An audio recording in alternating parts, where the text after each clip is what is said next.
बिस्मिल्लाहिर्रहमानिर्रहीम, अस्सलाम वालेकुम, मैं मोहम्मद रसूलुल्लाह। तो आज हम ऐसे पैगंबरों के बारे में जानेंगे कि जिन्होंने अपनी कौम को अल्लाह की तरफ आने की दावत दी, लेकिन उनकी कौम ने उनकी बिल्कुल नहीं मानी, बल्कि सिर्फ चंद लोगों ने एक अल्लाह पर यकीन रखा और बाकियों ने अपने पैगंबर की बात बिल्कुल नहीं मानी।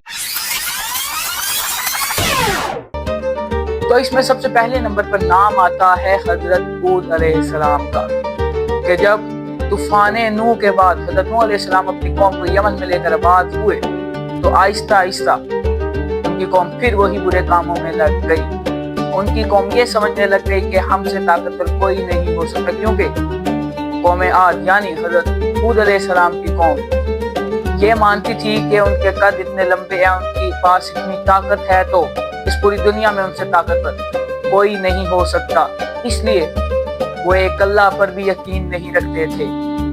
इसके बाद अल्लाह ने हजरत हूद अलैहिस्सलाम को अपना नबी चुना और हजरत हूद अलैहिस्सलाम ने अपनी कौम को अल्लाह की तरफ आने की दावत दी, लेकिन उनमें से कुछ चंद लोगों ने ही आपकी बात मानी। इस पर आपने अपनी कौम से कहा कि तुम्हारे पास बहुत कम वक्त है, एक अल्लाह पर ईमान ले आओ, लेकिन उन्होंने बिल्कुल इस बात पर अमल नहीं किया, जिस पर अल्लाह ताला ने उन पर अज़ाब भेजा, एक ऐसा तूफान जो 7 दिन और 7 रातों तक चलता रहा और कौम आद तबाह हो गई। इसके बाद सिर्फ वही लोग जिंदा रहे जो हजरत हूद अलैहिस्सलाम के साथ थे।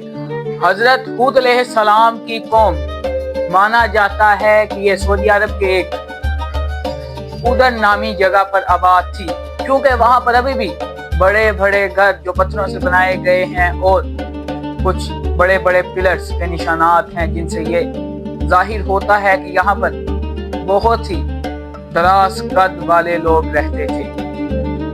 इसके बाद ये कौम भी तरक्की करने लगी और ये फिर गुमराही में पड़ गई। इसके बाद अल्लाह ने फिर अपना एक नबी भेजा, हजरत सालेह अलैहिस्सलाम, और आपकी कौम को कौम समूद कहा जाता है।